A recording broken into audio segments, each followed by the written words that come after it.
Bien, continuemos entonces. Entonces dijimos, a partir de 1824 tenemos provincias. Todas esas provincias que se formaron se van a organizar a sí mismas como pequeños países. Sin embargo, después de 1820, las provincias más ricas, que son las del litoral, junto con Buenos Aires, van a firmar lo que se conoce como pactos preexistentes. Estos pactos, el primero de ellos, el Pacto de Pilar, que se firma con Buenos Aires, fue después de la batalla de Cepeda, y es un acuerdo entre el gobernador de la provincia de Santa Fe, Estanislao López, junto con Rosas. Rosas es un rico estanciero que también va a compartir las ideas del federalismo junto con Estanislao López. La idea de que cada provincia debe ser autónoma, tener sus propias leyes, su propio gobierno, su propio ejército, es decir, como pequeños países. Pero en estos pactos preexistentes plantean la idea de a futuro reunirse en un congreso y dictar una constitución federal para construir la Argentina. ¿Por qué una constitución es tan importante? Porque la constitución es como el plano de una casa. Nos dice cómo va a ser esa casa, dónde van a estar las distintas partes y cómo queremos ordenar esa casa.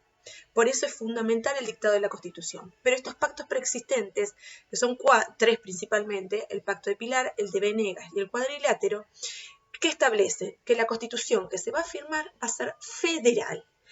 Primer punto. Segundo punto, ¿quién tiene el poder en ese momento? Los gobernadores en cada provincia, en cada territorio. Para poder ir de una provincia a la otra, o a Buenos Aires, que también es una provincia más, el gobernador tenía que darle un permiso a las personas para poder viajar que se llama salvoconducto, algo muy parecido a lo que nosotros llamamos pasaporte.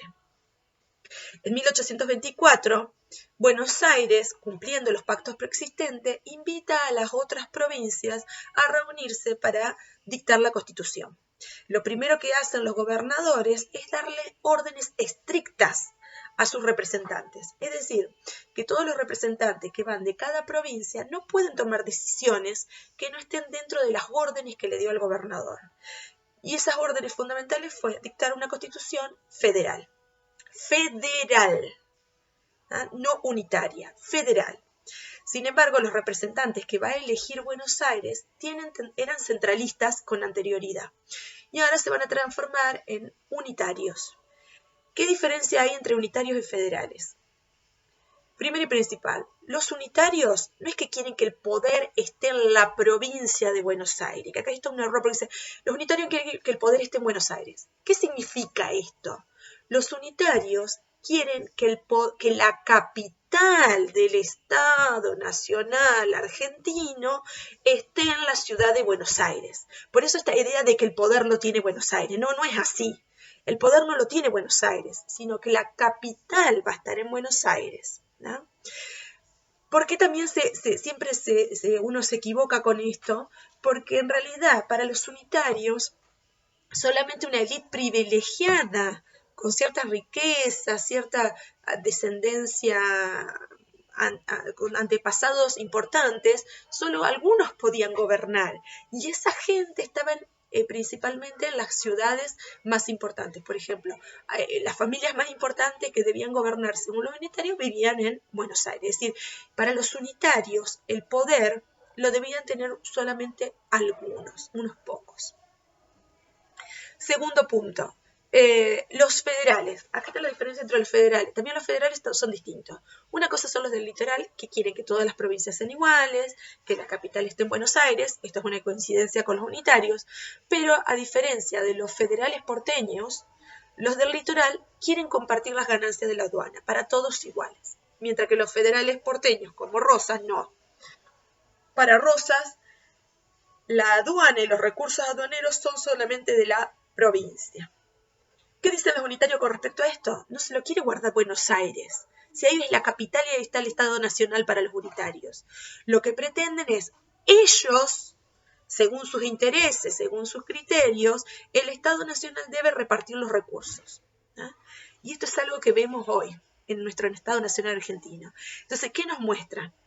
Que ganaron los federales, Pero sin embargo, cuando se conforma y se lleva adelante nuestra Constitución, en la construcción del Estado Nacional Argentino, nos muestra que hay elementos federales, pero que este federalismo es débil. Y hay características del proyecto unitario. Por eso yo siempre digo que nuestro país, en la conformación de nuestro país, terminó viendo un acuerdo en el dictado de nuestra Constitución en 1853 entre unitarios y federales. Entonces, cuando en 1824 se reúnen, se supone que solamente se puede dictar una Constitución federal, los unitarios, que eran porteños, van a convencer a los otros representantes en una circunstancia muy confusa, que es el inicio de la guerra con Brasil. ¿Por qué se inicia la guerra con Brasil?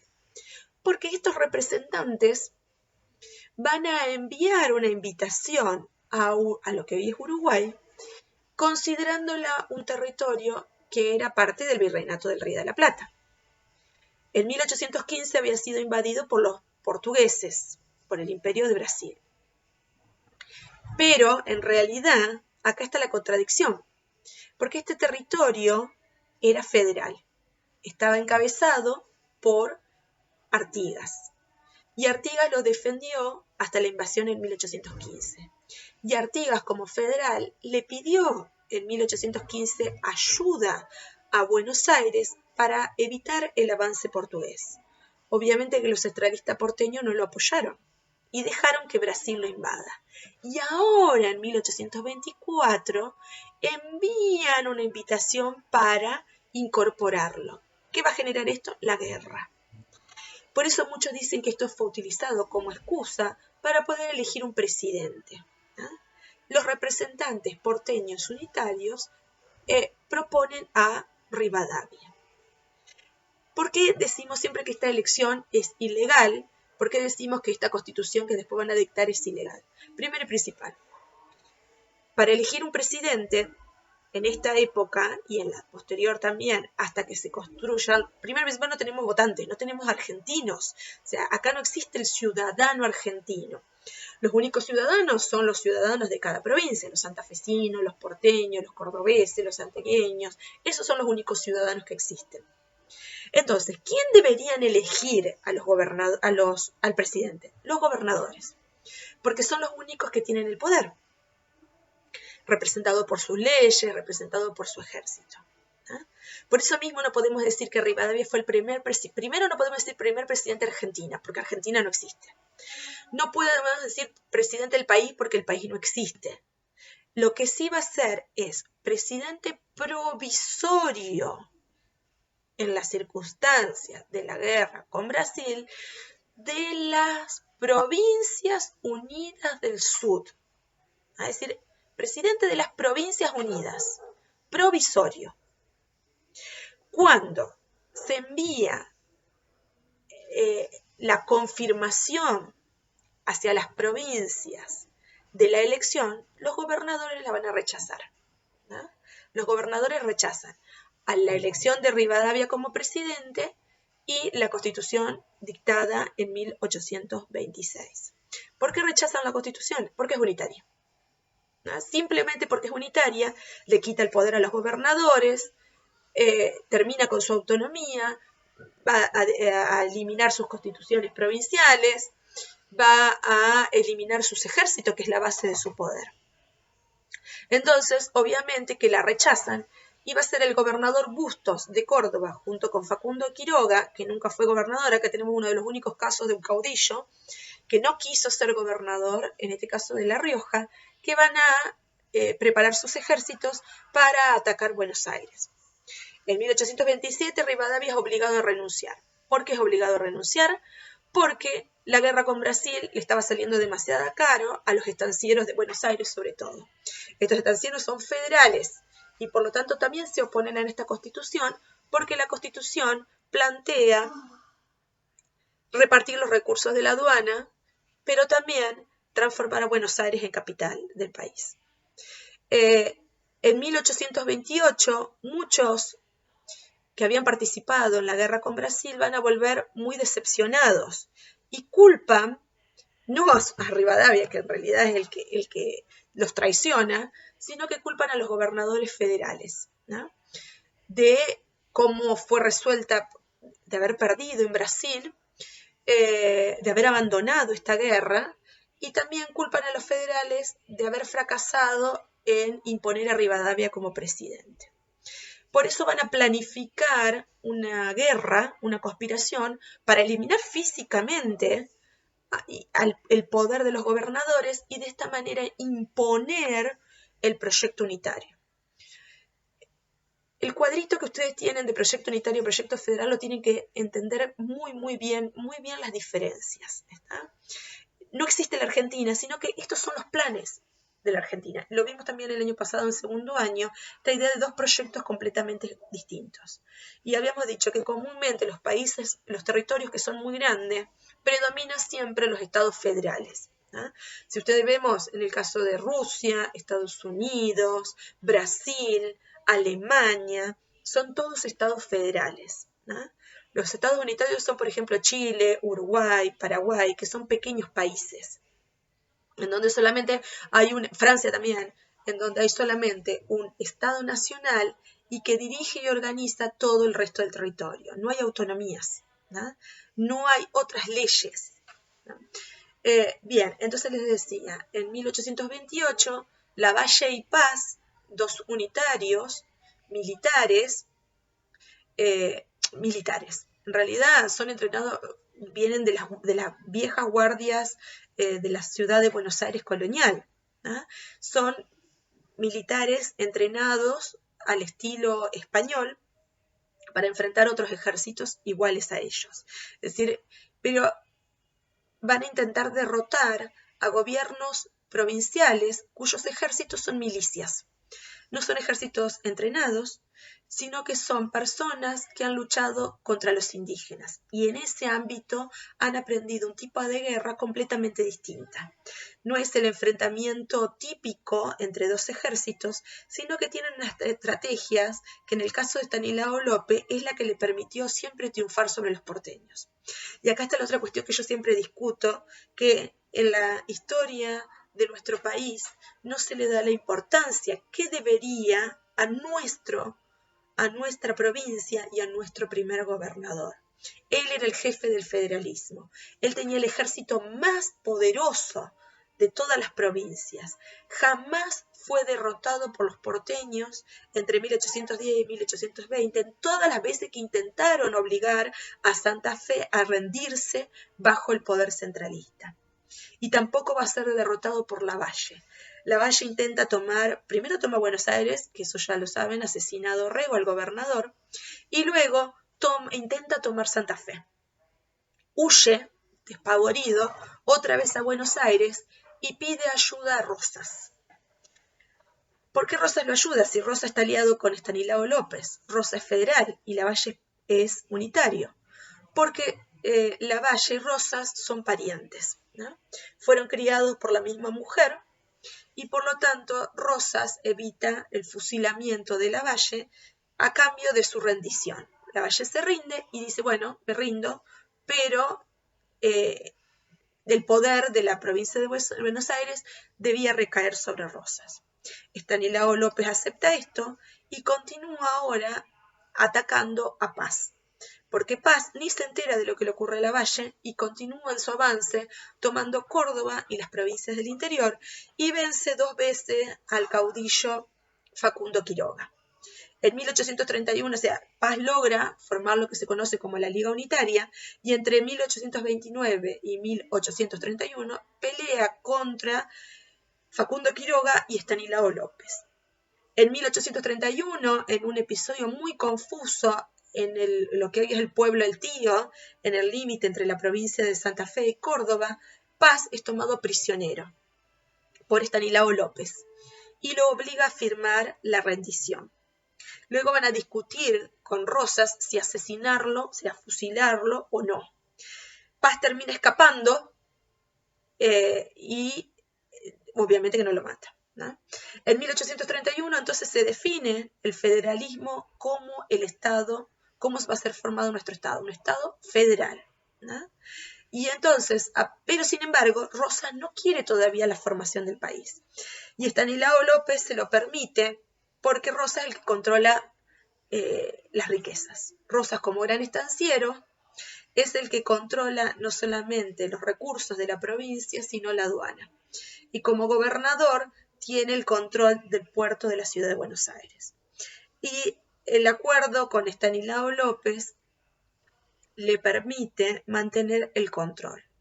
Y dice, bueno, no vamos, esperemos todavía, no formemos la Argentina, recuperemos las provincias después de la guerra, porque la guerra entre unitarios y federales fue terrible, no en la provincia de Buenos Aires, sino en Córdoba y Santa Fe, la destrucción de estas dos provincias, porque ahí fueron los campos de batalla, entre La Rioja, Santa Fe, y Córdoba. Entonces, Rosas dice, no, esperemos, recuperemos las economías provinciales y luego dictemos la Constitución. Entonces se forma una confederación. ¿Qué es una confederación? Pensemos en pequeños, los cuadraditos serían las provincias. Están una al ladito de la otra, son todas iguales las provincias. No hay diferencia entre ellas, pero eligen a una de ellas para que las represente frente a otros estados, en las cuestiones económicas, comerciales. Y es obvio que van a elegir a Buenos Aires por su ubicación geográfica, porque es donde está el puerto principal, porque es donde está la aduana, que entran los recursos. Y otra cuestión principal que se va a discutir y que Rosas no quiere es que eliminen las aduanas interiores. ¿Qué son estas aduanas interiores? Los federales del litoral no quieren pagar por entrar a la provincia de Buenos Aires. Y era lo que estaban pagando. Pagaban dos impuestos. Uno por entrar a Buenos Aires con sus productos, es decir, Santa Fe. Tenía que pagar, ustedes piensen, el flete. Cargaba los cueros en el puerto de Santa Fe. Tenía que pagar el flete de Santa Fe a Buenos Aires. En Buenos Aires, por entrar a la provincia había que pagar una aduana interior. Y por sacar sus productos por el puerto de la ciudad de Buenos Aires tenían que pagar otro impuesto. Entonces, esto es lo que no quiere renunciar Rosas, a todos estos impuestos, que él lo considera un recurso provincial. La Confederación Argentina y el poder de Rosas va a aumentar aún más tras la muerte de Estanislao López. Es decir, que Rosas va a concentrar el poder del federalismo en su propia persona tras la muerte de López. Y también tras la muerte de Facundo Quiroga, que es el que representa el federalismo del interior. Facundo Quiroga fue asesinado en un evento también muy confuso. Muchos dicen que fue Rosas, otros dicen que Rosas lo permitió, otros dicen que fueron los sicarios de Estanislao López, los hermanos Reina Fe, que lo van a asesinar, ¿no? La cuestión está que una vez que muere Facundo Quiroga, el poder lo hereda completamente Rosas. Y ese poder lo va a imponer a través de la fuerza o a través de regalos sobre todas las provincias, demorando la formación de nuestro país. En 1852, el que termina cansándose de esta situación es el rico estanciero federal del litoral, gobernador de la provincia de Entre Ríos, Urquiza. Urquiza, sí o sí, necesita dejar de pagar impuestos a la ciudad de Buenos Aires para poder entrar y sacar sus productos, porque él podría usar tranquilamente un puerto que está en el río Uruguay, en Concepción del Uruguay, que es donde tiene muy cerca sus estancias, ¿no?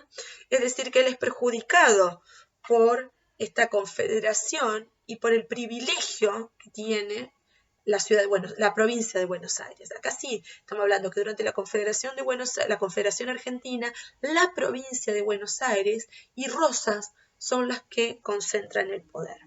Por eso, en la batalla de Caseros de 1852, Urquiza se impone y derrota a Rosas.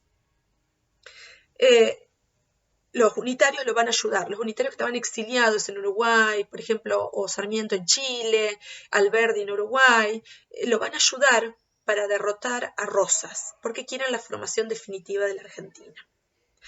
Esta ayuda va a determinar el fin de los conflictos, no de la guerra, porque la guerra ya fue, el fin de los conflictos entre unitarios y federales, y va a permitir que en 1852 en San Nicolás se reúnan y definan para el año siguiente el dictado de una constitución en la ciudad de Santa Fe, ¿no?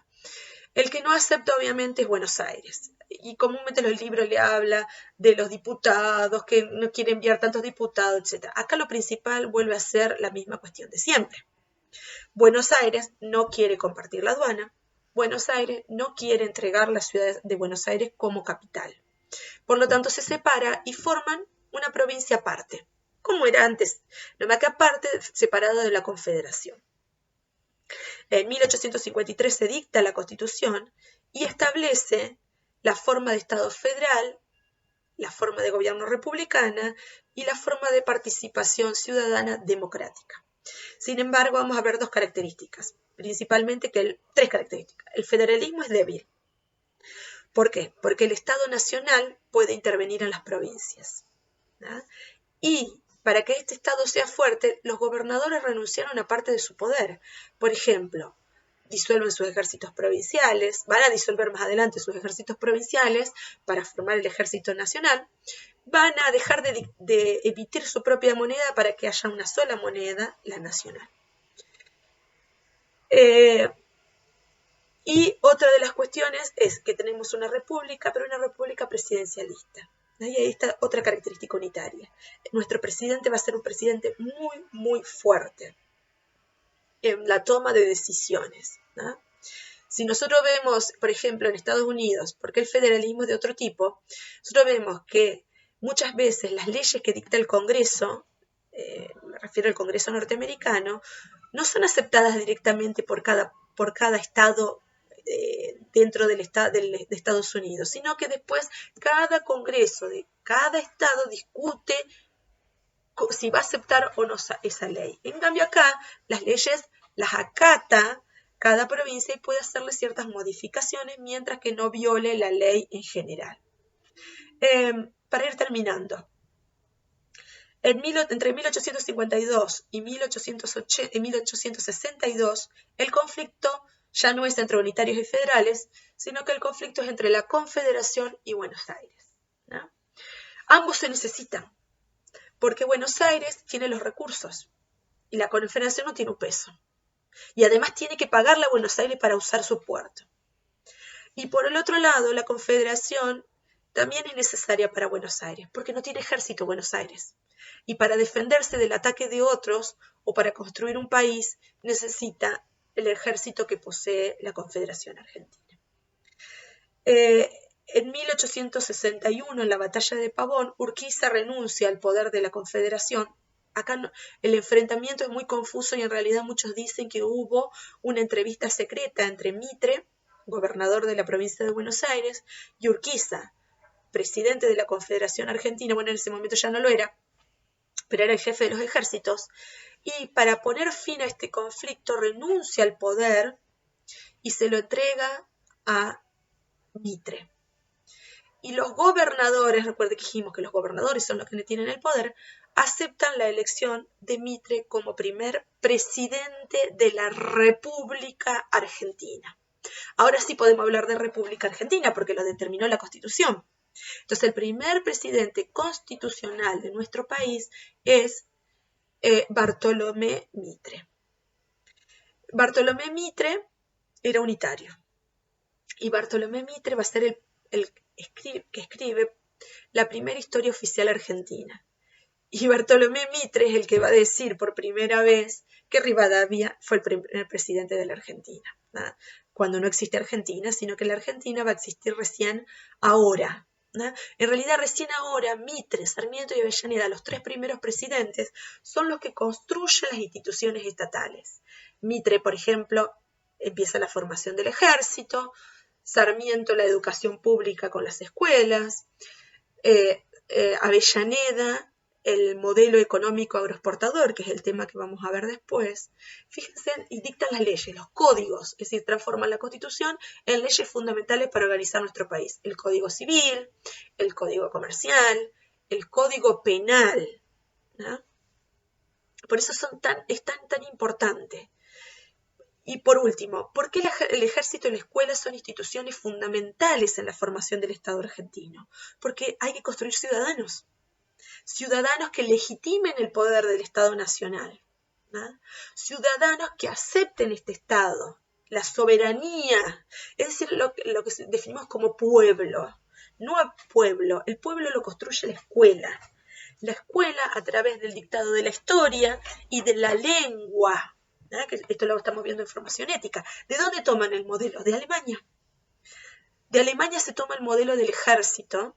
El ejército que construyó Alemania, ese es el mismo modelo que se toma para construir nuestro ejército, y los liceos y los colegios militares. Y el modelo de nación, el nacionalismo esencialista, el nacionalismo romántico alemán, es lo que se toma como modelo para construir nuestra nación argentina, ¿no? La idea de que todos los ciudadanos son iguales, la idea de que todos los ciudadanos deben hablar un mismo idioma, la idea de que todos los ciudadanos deben compartir una misma historia, mismas costumbres, tradiciones. Y acá tenemos lo de la que dice Hobsbawm, la construcción, el mito, la nación fue inventada.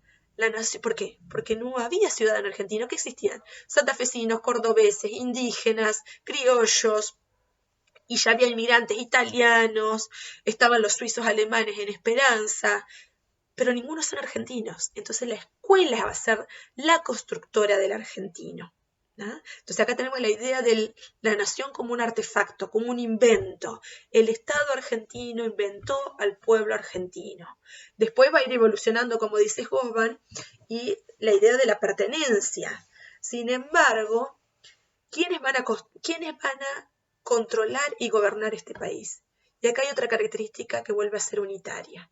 Solamente una élite privilegiada dentro de cada provincia van a ser las destinadas a gobernar.